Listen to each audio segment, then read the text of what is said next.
Started. Welcome.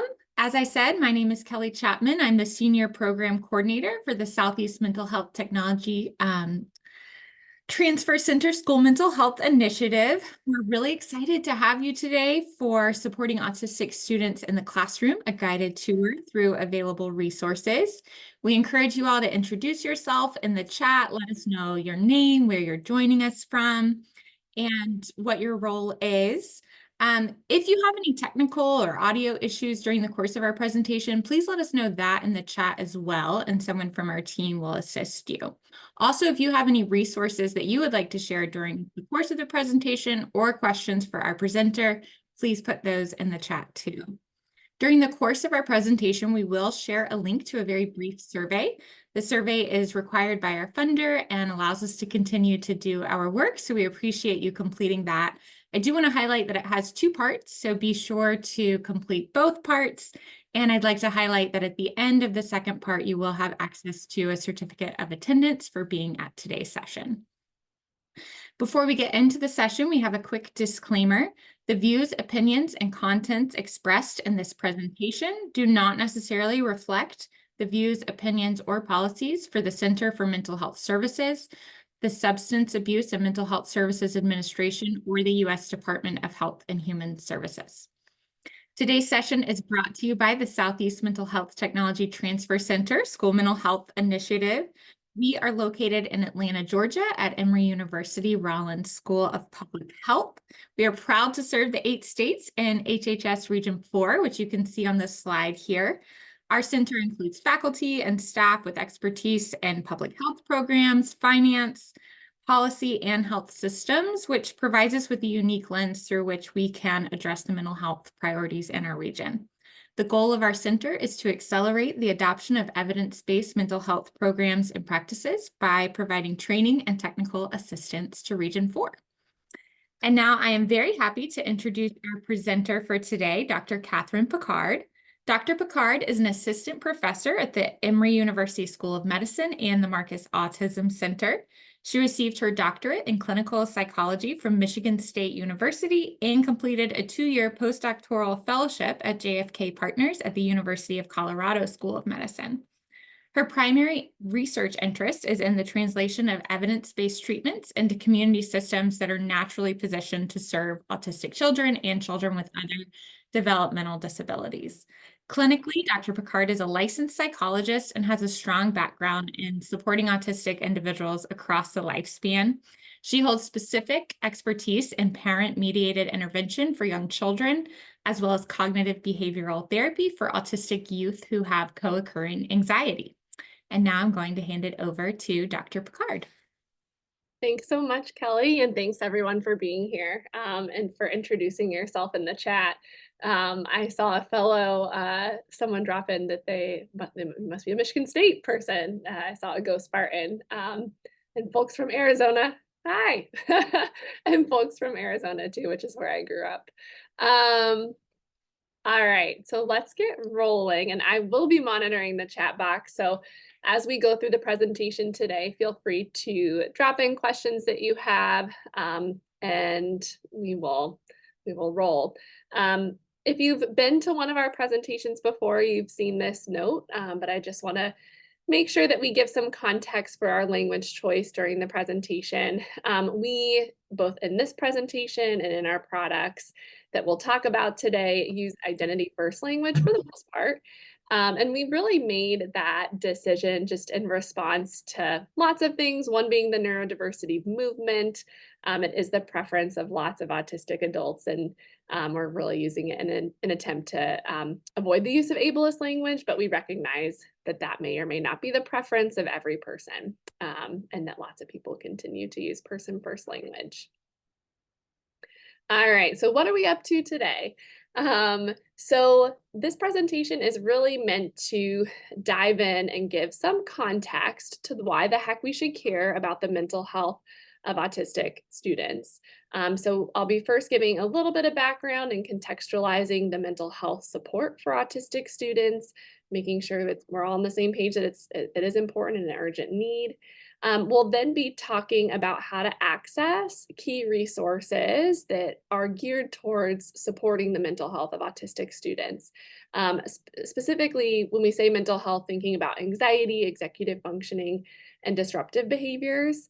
And then we'll be ending by just talking about additional resources that you may want to check out.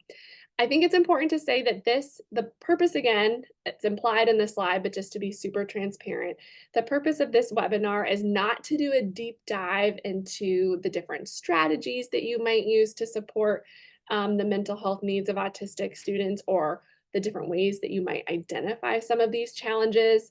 The goal is to point you to the resources that we've already put together that hit on those specific topics. So if you're looking for that deep dive, we'll talk about where to find it today. Okay, and before we get started, a lot of you introduced yourselves in the chat, which is great, but it is helpful for me to know a few things about you. So you're going to see a polling question come up here that's going to ask you to identify your professional background and role, how much of your time you spend working with autistic students, and then how much of your time you spend working with and supporting the behavior or mental health of autistic students. So if you wouldn't mind taking some time just to answer those polling questions, that would be super helpful, and then we'll get rolling.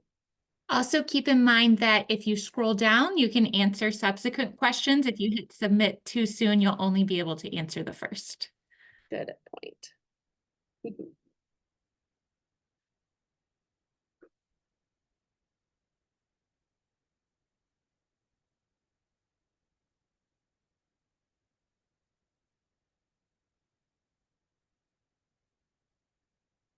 Wonderful. Thanks so much for doing those. We appreciate it.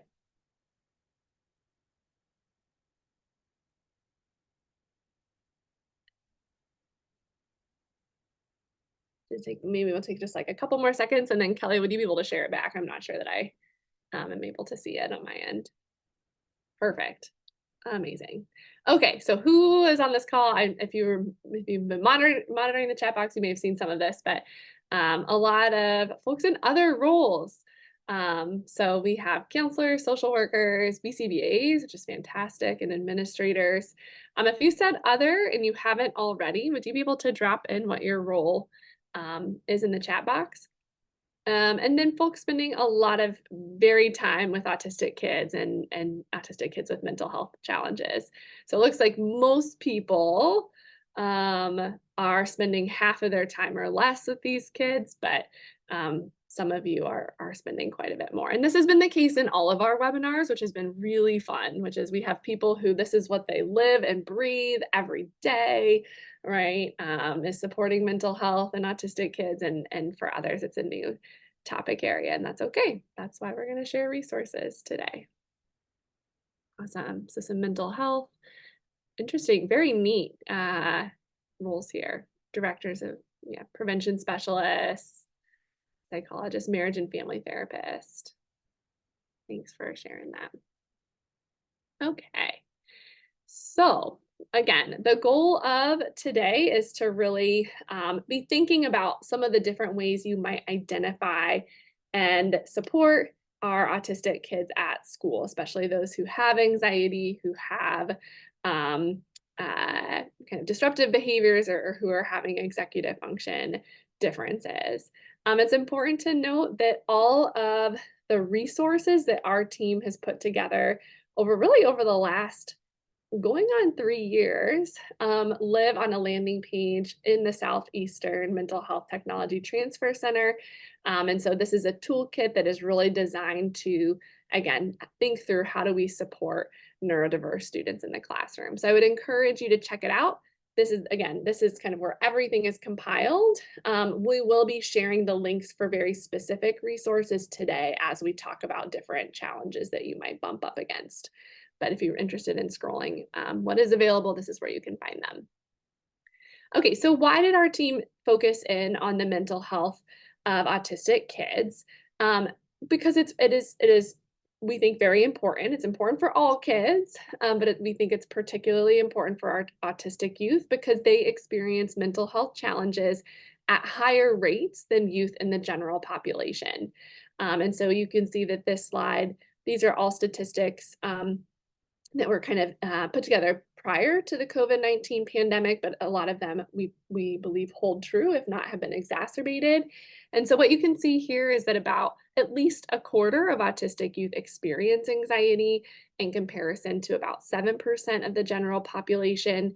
And so across each of these different mental health conditions, we see, again, youth with autism at a much, much higher likelihood to have these challenges. If you've been to some of our other webinars, you've heard me talk about why that might be, right? Like, why is it that an autistic student would be more likely to have anxiety? And there are lots of reasons for that. We've talked about just experiences of navigating, right, a world that was not designed for you, potentially being segregated or bullied within the school system, having sensory differences that are heightened and exacerbated in overwhelming school environments, right? And thinking through those reasons. And so some of our resources talk a little bit about that. And our job is, again, to think through how do we bridge this gap? We know that our autistic kids are more likely to have these challenges. And at the same time, the systems that we have available to us are very siloed. And I think for a lot of you who are on this webinar, I'm sure you can relate to this, right? Historically speaking, we have a group of providers who have been trained in autism, right? I'm thinking about our BCBAs on the call, right, who predominantly work with kids with autism, our special education teachers who, again, predominantly have been trained to work with individuals who have developmental differences and who are on IEPs, right? And then you have a camp of providers who have been trained to support mental health in the general population, right? Whether that be our social workers or our psychologists or our counselors, but who haven't necessarily had training in autism. And same with our autism providers, right? Our autism providers haven't necessarily had training in how to support mental health, right? And so it can be very difficult as a family of an autistic kid or as an autistic adult yourself to navigate and find providers who can do both of these things, who can support the mental health of our autistic kids in a way that is really truly, comprehensive and thoughtful. I'm just reading a question in the chat. Was the graph an example of co-occurring diagnosis of an anxiety or experiencing anxiety when compared to the general population? So the graph depicts, let me just go back for a second here.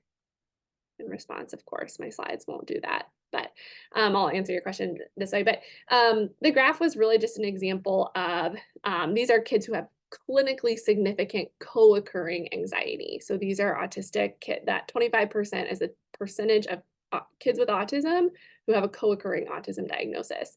Now that percentage actually varies depending on how anxiety is diagnosed, right? Whether it's diagnosed based off of a child's report, a parent's report, a comprehensive mental health evaluation, but 25% represents the average number of autistic kids who experience clinically significant co-occurring anxiety.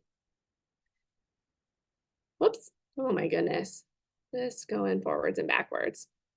Okay, so let's talk about anxiety. This is actually where our team started, and for lots of reasons, as you could see in the graph, it is of all of the mental health kind of challenges that we see in autistic kids, it's one of the ones that is experienced at the highest, kind of has the highest prevalence rate.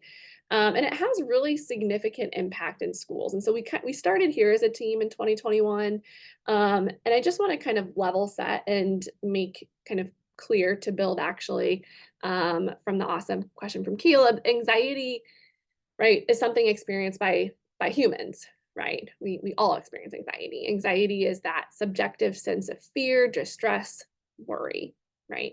And it keeps us safe, right? A little bit of anxiety actually goes a long way and prevents us from doing things that might actually harm us, and following rules in certain situations. But anxiety disorders occur when these symptoms persist and really get in the way. They interfere, if you will, with someone's ability to just live their life, right? They're showing up in situations where we really, really don't necessarily need to be anxious. And so anxiety disorders, right, are complicated, and they range from things that are very specific, right? We might work with kids who have a specific phobia of bees, right? Or a specific phobia of heights, right? Or elevators, whatever it might be. And then we also work with kids where anxiety is experienced more pervasively and is evoked by lots of different things, whether that be taking tests, being in social situations, worry about the future and death and dying. And so when we're thinking about anxiety within our products that our team put together, we're thinking about this broadly speaking. We're talking about clinically significant anxiety, anxiety that's really getting in the way of in school specifically, and lots of different types of anxiety, not just one specific anxiety disorder. Our products focus on two things. One is, like the previous slide mentioned, identifying anxiety and how it can manifest in autistic kids, what it looks like, and how it might look a little different actually in autistic kids versus youth in the general population. And then how to support anxiety. And the products that we've put together, when we think about therapies and strategies that can be used to support anxiety, they primarily focus on cognitive behavior therapy or CBT based strategies. The reason for that being that CBT is the treatment of choice for anxiety disorders in youth, generally speaking. And it's also the treatment of choice for supporting anxiety in autistic youth as well. And so we focused on that because we feel like it has the broadest implications, right? It's relevant to not just our youth in the general population, but our autistic youth too. So what do those look like? So again, I would encourage you to go to the landing page that houses the resources that we've put together. And in that landing page, you will see the resources that are specific to anxiety.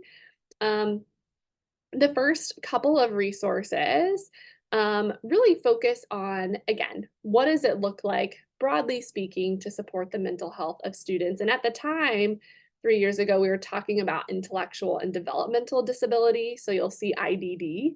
But those resources and products are referring to also our autistic kids, and actually predominantly our autistic kids.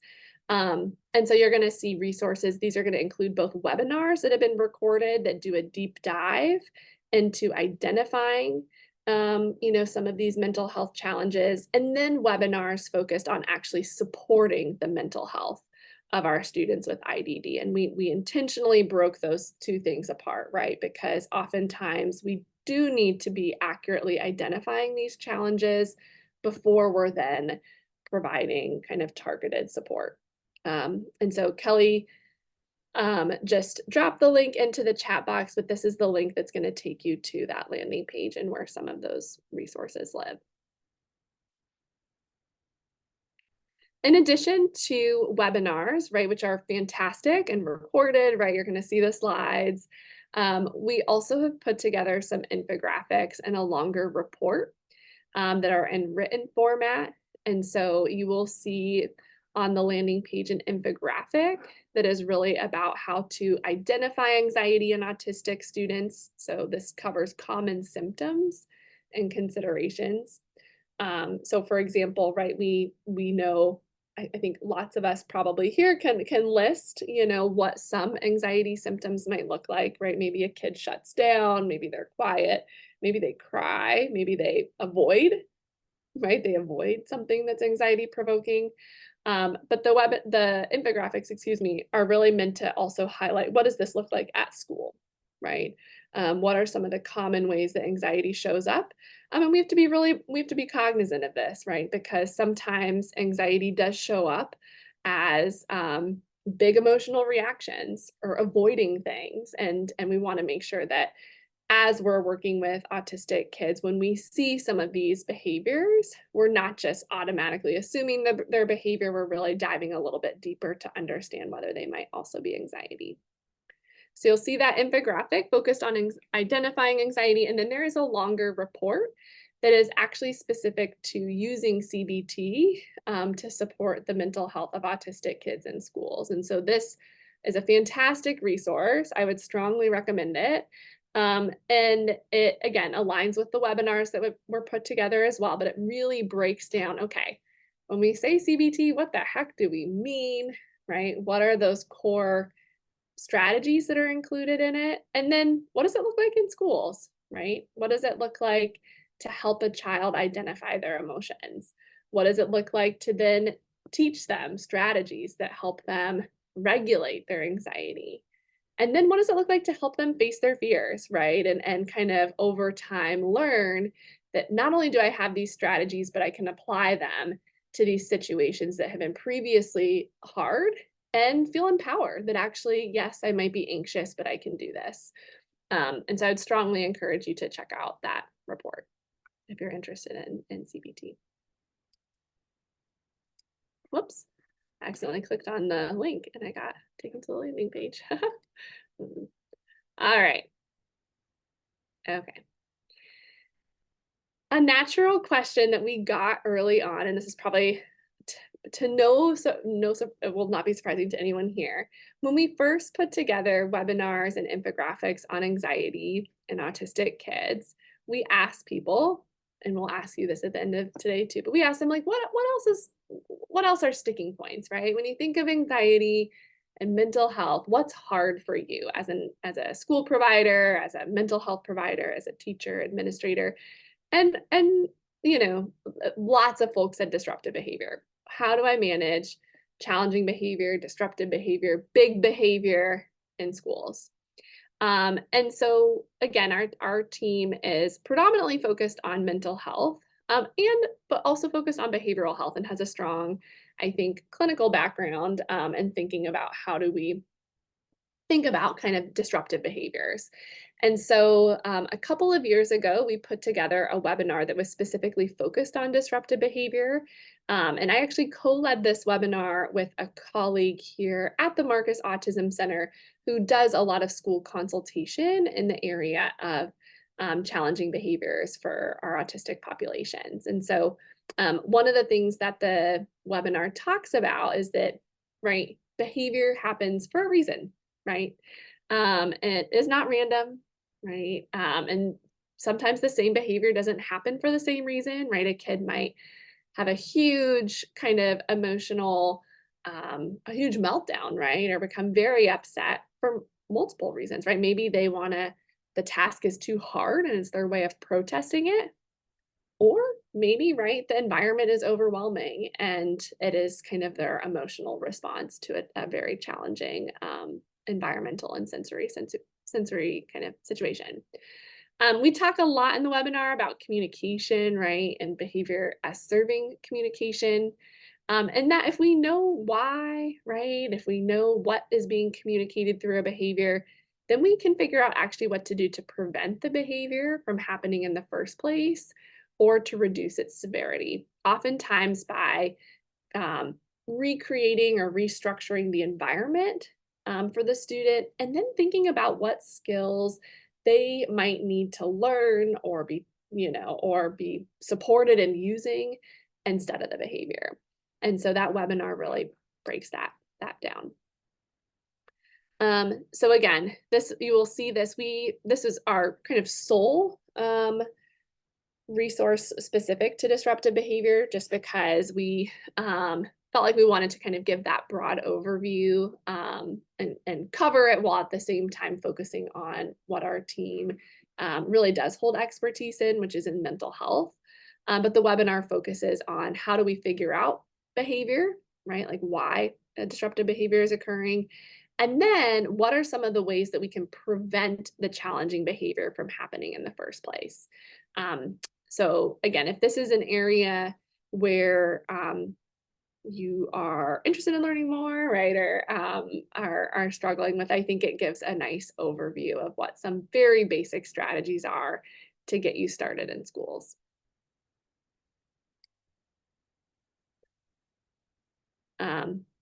And then just if we were to kind of map out a timeline, right, of our work, we then, again, alongside putting together these products and information, we're asking people, what are some of those sticking points? What are you seeing come up in schools that you want support with?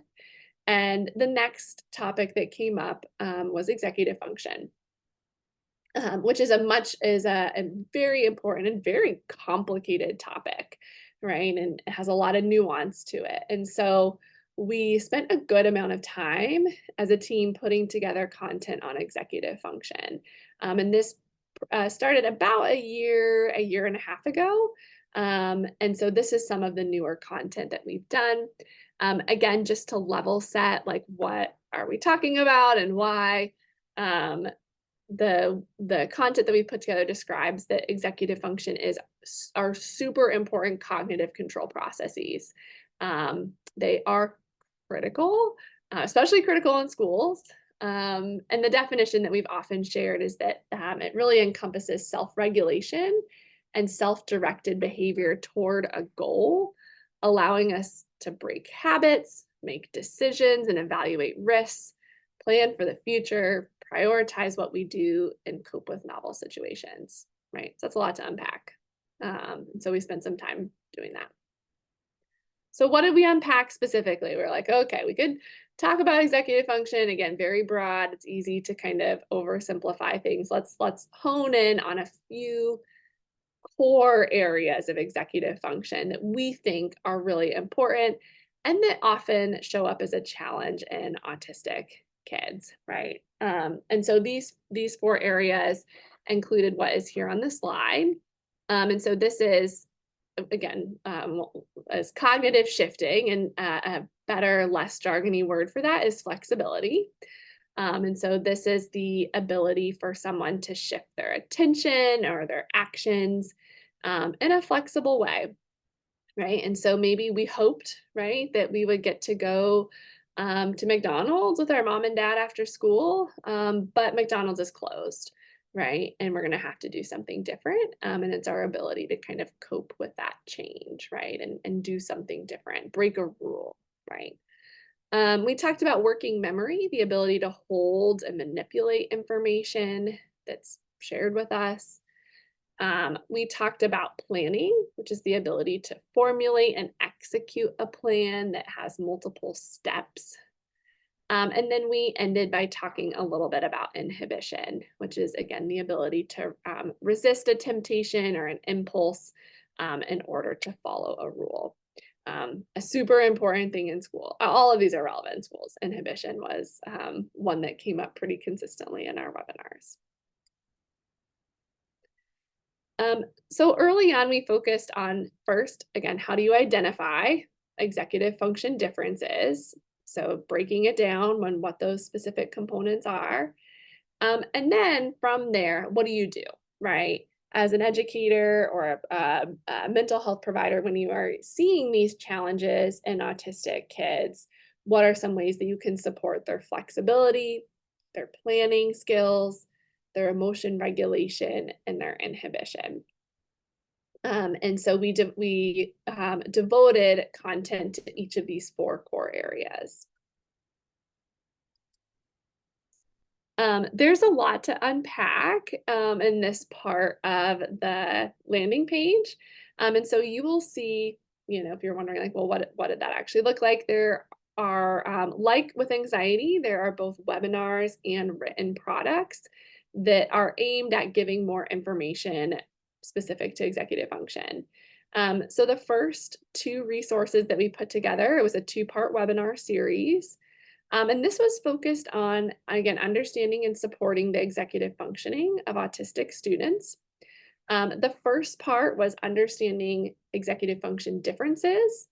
So this was more about identifying executive function differences and figuring out what this looks like in autistic kids with and without co-occurring ADHD. And so this is where, again, there's a lot of nuance to unpack when we're talking about executive function, but we were really trying to get specific around what are these challenges broadly speaking, and what might this look like in an autistic student? What might this look like in an autistic student who also has ADHD, right? And what might this look like in a student who has ADHD but may or may not have autism?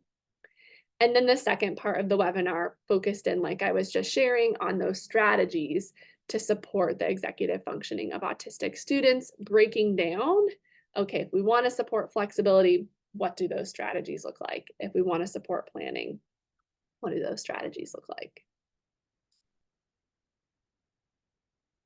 I'm just going to go back. Well, actually, no, I won't go back yet. Um, I wanted to share, that was a very well attended webinar series. And like any webinar series, it can feel like a lot, right? Like we have an hour to cover a really complicated topic. And so we hosted a follow-up webinar series that was really intended to be structured more around like almost like an office hours type of vibe, where we recapped, we gave a brief overview of the content we had put together in the webinars, but the webinars themselves were actually designed towards applying what we had taught in those first two webinars within the context of case studies. And what's neat about, I think, the format that we selected is that we used Jamboard alongside the webinars to support collaborative brainstorming among participants. And so again, for the first part, right, we did a brief overview, what the heck is executive function, and then we moved into a case, right, and talked about a specific student. And then participants were able to use Jamboard to share strategies that they might use to support that student. And as the moderator, I was then sorting strategies based on some of the concepts that we had already talked about. And so I think would be a neat webinar to check out, not just because it talks about strategies, it has a little bit of a didactic component, but also you get to see what participants generated as potential strategies that they might use. And then, like our content focused on anxiety, we then moved into a series of infographics, written dissemination focused on the same topics, right? So if you were to have a student, an autistic student who had executive function challenges in a very simple way, how would you support their planning skills? And then we have a separate infographic, how would you support their flexibility? How would you support their inhibition? And then let's think about emotion regulation, right? And what it would look like to support that. So the content themselves is not as very similar to the webinars, but again, meant to be really distilled into just a simple overview of those strategies that can be more easily accessed and even handed to other people. So you could share it with teachers, right? You could share it with other providers that you know. You could share it with families, and meant to kind of be very concrete. All right. I am just going to pause. So next the next kind of little component of the webinar is going to just talk about like other resources outside of the Southeastern Mental Health Technology Transfer Center. But I'm really interested to kind of take questions about these resources specifically. Kelly has been dropping links into the chat box as we've been going with the ways that you can access some of these products. But just want to take the time to open pause and answer questions, and then we'll move into some other resources. Okay, I see a question in the chat. Let me just read it out loud. So Margaret, you were asking, as we provide education in all-inclusive classrooms, would you say that strategies and resources you provide are general enough to be utilized for all students exhibiting big behaviors? Perhaps we focus on spending time in the emotion reg area. That is a very good question. So yes, the strategies that we're talking about are best practices. So many of them are based in things like cognitive behavior therapy or other types of kind of behavioral support strategies that are good for most kids, right? And so, yes, they are absolutely generalizable. The thing that I think is important to know, and the reason, right, we framed this and framed some of our work around autism, is that as you know, right, in the setting you're in, these kids are much more likely to also be victimized, right, bullied, not supported well, and sometimes environments that really were not designed for them. And so, especially over the last year, we've been intentional in making the shift to saying, okay, we want a student to be flexible, right? We want them to be able to regulate their emotions. These are the skills that the student can use to do those things, and this is how you might teach it. But we should be also zooming out a little bit and thinking about what is it about the environment that can also be modified to support their kind of emotion regulation, right? Or their flexibility. And when is being flexible too flexible, right? When are we asking students to regulate their emotions in environments that just were not set up for them? And is that fair? Right. So I think the strategies themselves, yes, are relevant to all kids. I think some of the things that we have tried to be explicit about are what do we do when also our environments are not the best? What can we do to modify the environment? Oh goodness, great question. Um, so we talked a little bit about this. I would encourage you. I'm just thinking about a couple of recent webinars. So we, like I've mentioned, we've done a few. The 4 most recent webinars, which I realize is a lot, but we did 2 earlier this year that were focused on anxiety, and 2 that were focused on flexibility and executive function. In those webinars, we pulled up Jamboard, and one of the questions that we talked about was this exact question, right? Which is, okay, what are the strategies you're gonna use to support Johnny's anxiety, right? Maybe you're gonna teach him to, use deep breathing, and you're gonna you're gonna teach him to use helpful thoughts, but, right, is there something else that we need to do? Does he need to learn how to advocate for himself? Right? Do we need to teach advocacy skills? Are there accommodations, right? If the lunchroom is overwhelming, right? Are there things that we can do to make sure that he doesn't have to experience that, right? Or has the support that he needs to navigate that environment? So really, I would encourage you to check out that webinar, but yes, you can always modify the environment, and think through, are there ways to change the sensory experience of kids? Are there skills that we want them to be able to use that are just going to make them easier to advocate for what they need? And what happens when peers are contributing to anxiety and other mental health challenges, right? And what can we do to step in and try to create spaces that are more inclusive? And so I would, again, the 4 most recent webinars are the ones that stand out as really kind of diving in and having participants brainstorm around some of these things. So I'd encourage you to check them out. But your question is so good, because we do want to be thinking about that. And honestly, sometimes kids, depending on who they are great at telling you, right? Like, what could we do that would make this easier, right? What would be less overwhelming, And so I would always encourage, you to check in with the kids and families too.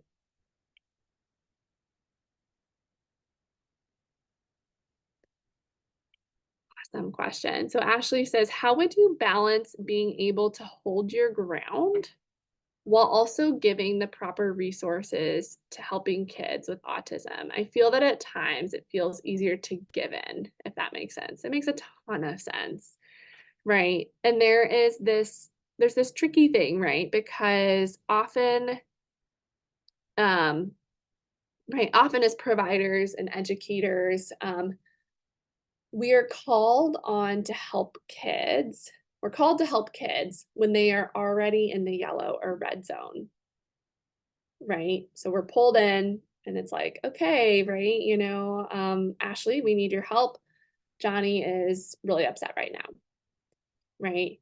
And that's hard. That's a hard situation to be in, right? Because ultimately it requires that you somehow help this kiddo calm down when they're already really upset. And sometimes, right, that does mean, right, supporting them and maybe even giving in, if you will, to help them regulate in that moment. But what we talk about a lot in some of the earlier webinars is we have to figure out what the heck is going on, right? And teach skills and teach strategies when kids are in the green zone, because ultimately, right, like no one does well when they're frustrated and upset. And it is very hard to teach in those moments. It is very hard to get kids to calm down if they've never practiced doing it before, and so you ultimately are left to kind of give in or accommodate. So we talk a lot about practicing and when kids are regulated and calm to set them up for success. So that way, when it comes to these harder times, they can handle it, right? And they can actually kind of get through the situations because they've practiced. And then the other thing I would be thinking about is it really giving in, right? I think it depends on the situation, right? And that's why we need to really understand what kids are doing and why, right? If they're upset, right, and it's a task that we know they can do, right, that they've done before, and they're upset, that's trickier, right? Right. And then maybe it is giving in, right, to let them get out of the activity. But what if they're upset because the activity is too hard, right? They're in an environment that is overwhelming and overstimulating, right? Or something else is going on, right? And they just don't feel well, right? Then, right, it's not really giving in. And so all that to say, I hear you. That balance is really tricky to navigate. And I think it's important to be figuring out first what the heck is happening and why, and then how do we proactively teach, and kind of make accommodations based off of what we learn.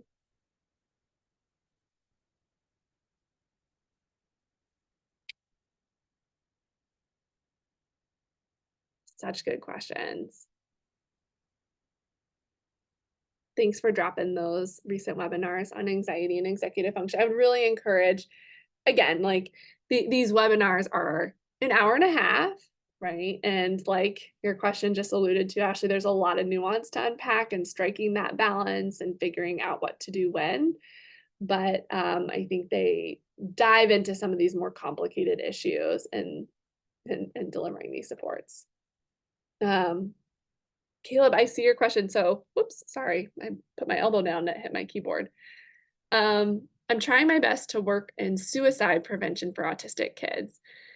How would you do your best to balance between giving kids the support they deserve while not overwhelming, or between giving kids the support that they deserve while not overwhelming those putting the supports in place? I see.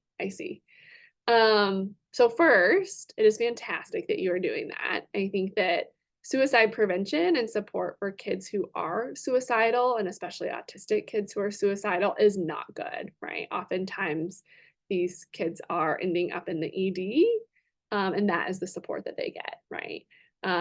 Or so I think first, kudos to trying to doing work in this space. I think there's a lot to be said in terms of just like how do we build a workforce, right? And train mental health providers and other school providers so that way it doesn't feel overwhelming to put some of these things in place. Because at the end of the day, to someone's question earlier, preventing suicide in autistic kids is super important. And so is preventing suicide in non-autistic kids, right? And so these systems absolutely do need to be in place. And we're not, a lot of the content that we're talking about is not necessarily doing something drastically different, and for autistic kids, but thinking about how do we tweak what we're doing and be more nuanced and how we're supporting these kids who are more likely to be in some of these tough environmental situations. So I think all that to say, we don't want to overwhelm people, right? And I think it can feel really overwhelming to be asked to do something that feels unfamiliar and that requires a little extra effort. And so we do really need to be thinking about like how do we train in this area, right? How do we give people simple resources and tools that make it feel less overwhelming to do some of these things? So I don't have a great answer to say like you should do X, Y, and Z, and that will make it magically better. But I think that your point highlights to me that a lot of people that I've worked with and providers that I've worked with in the past have shared similar concerns, right? Which is outside of suicide, when we just think about mental health in general, it can feel like a lot. Hey, Margaret, I see your hand up. Good afternoon. Thank you so much. This is very helpful. Quick question, because we're general educators on various health topics, one of them in particular is regarding emotion regulation. We're trying to teach young people strategies on how to recognize when they're having those big emotions and how they might mitigate that in different situations. Do you have resources that would direct some of the staff towards age-appropriate language? So when we're working with our fifth graders versus our seventh and eighth graders versus our high school students, is there such a resource?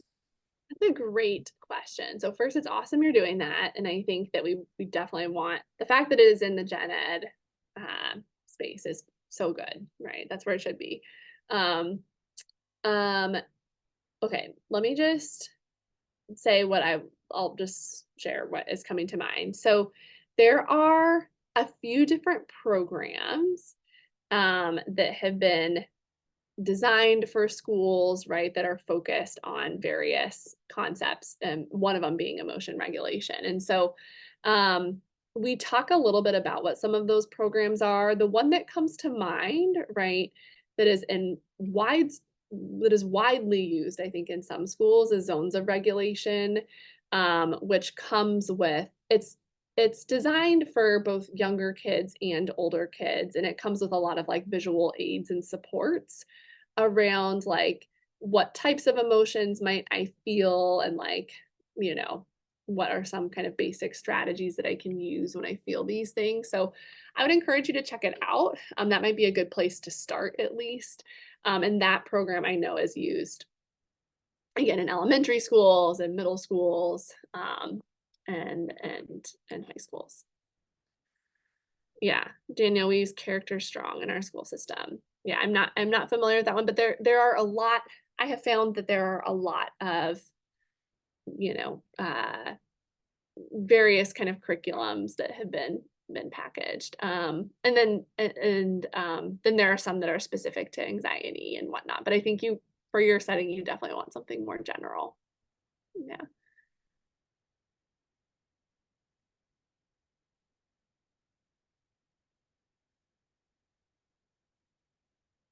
In your experiences, what kind of emotional regulation have you used or can suggest to keep yourself grounded? Okay, so this is such a good question. So I'm going to answer it just in terms of what I would say is really important for kids. And this is why I was so, Margaret, like so excited to hear you saying you're talking about this in general education. Most of the time, people don't talk about emotion regulation until kids have a problem with it, or are upset. And then they say, just take a deep breath. And then kids are like, I hate deep breathing because like you just tell me to take a deep breath when I'm pissed off and like I don't want to do that, right? And so then they develop negative associations actually with really important regulation strategies that we all use to various extents. So I would say there are two things to think about. One is we have got to be teaching mental health self-care, which is we don't just do these things when we're upset. We do them because we want to stay feeling good, right? We're going to build a routine around activities that help our bodies feel regulated. And that's going to look different for every kid, right? What makes me feel regulated is definitely not the same as what makes everyone on this call regulated. So that's one, is we have to help kids build routines around this that are not associated with only feeling bad or in the red or whatever. And then it becomes easier, right? if I practice doing deep breathing and I do some meditation, I listen to music, when I'm feeling good, it's going to be a lot easier for me to access those strategies when I start to feel frustrated. It's no different. I give the analogy all the time of like basketball. You could name any sports, pick any sport, but right, you practice shooting free throws during practice because it makes it a lot easier to shoot free throws when you're aroused and anxious in the middle of a game.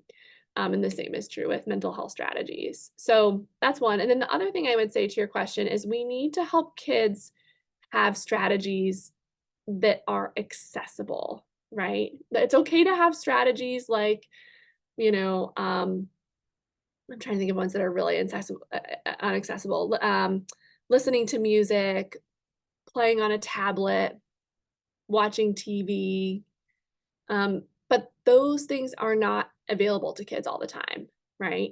They're not going to be available in school. So we can't have kids only rely on things that they can't consistently access. That's why when we're helping kids build kind of routine and a mental health self-care routine, we want them to be practicing strategies that they can also like access easily. So that's why deep breathing really is a good thing to practice. Being able to kind of like ask to get a drink of water, right? Being able to just kind of like shift and use helpful thoughts in the moment. So I think those are my two pieces of advice: is to practice often, to practice when you feel good, and to make sure you have strategies that are accessible and not that aren't dependent on having an adult or technology. Yeah, I love that. Sensory stickers are great. I think that like these could be small things to Margaret's point. Like I think they don't need to be huge things. We just have to help kids kind of practice and know when to use them and why. So that way they can use them when they're not feeling good or feeling frustrated.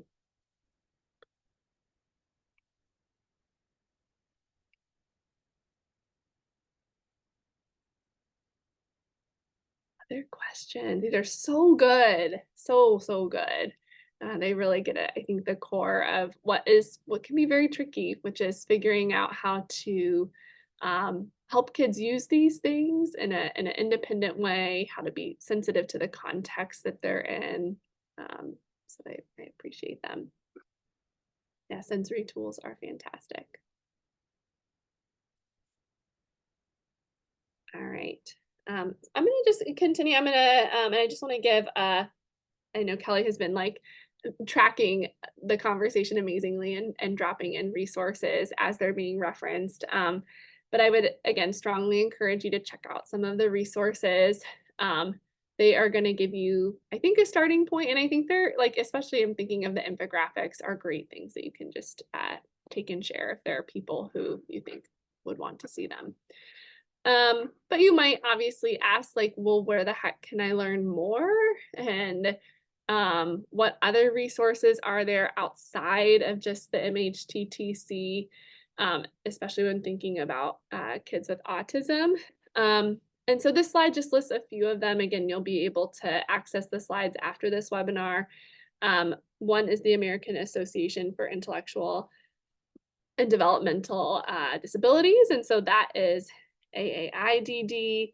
The Association for University Centers on Disability is also a great resource. Again, and the reason I'm putting these up here, you probably are noticing, at least at the first three, JFK Partners is what they call a LEND, a Leadership in Education and Neurodevelopmental Disabilities at the University of Colorado. And so these first three are autism specific, but are resources that are organizations that include and do work in the mental health space. And so I think we list them because, again, a lot of mental health strategies are universal, right? They're important for kids with and without autism, but I think there is some important nuance to think about when we're serving autistic kids. And then you'll also see links to the Mental Health Technology Transfer Center, and then the National Center for School Mental Health. And so these would be good places to check out to kind of learn about other training initiatives and other types of programs as well. All right. All right. And so I'm just gonna, as we kind of, again, to Jackie's point in the chat, the webinar will go until 1:30 and we'll stay on to answer additional questions that you might have. But want to end like the formal didactic part of the webinar by just polling. I know you've heard me reference the fact that we poll in these webinars in part because it helps us understand what other content to put together and what topics to hit on. And so we want to end by just asking, what are some of the mental health topics that you would like more information on?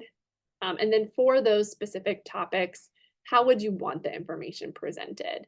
And so Kelly is going to launch that poll, and then I will share back the results. I'm super interested to see what you say, and we do use these polling questions to think through upcoming content.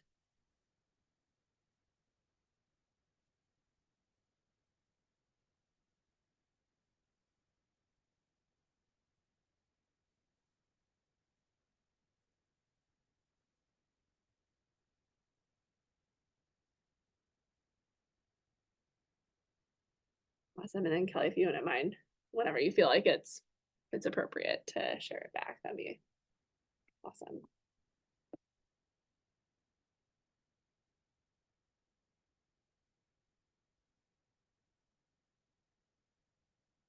Amazing. Thank you.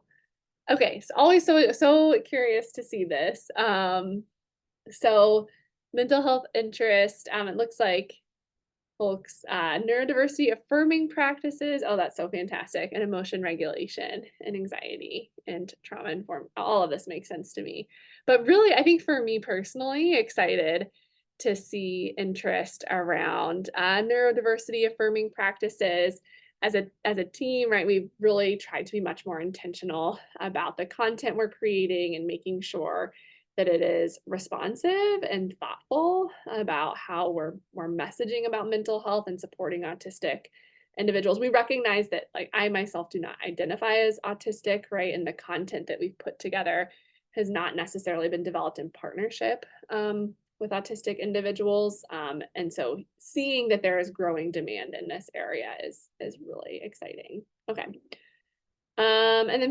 And we see this a lot, yeah, live webinars as being kind of the most preferred format.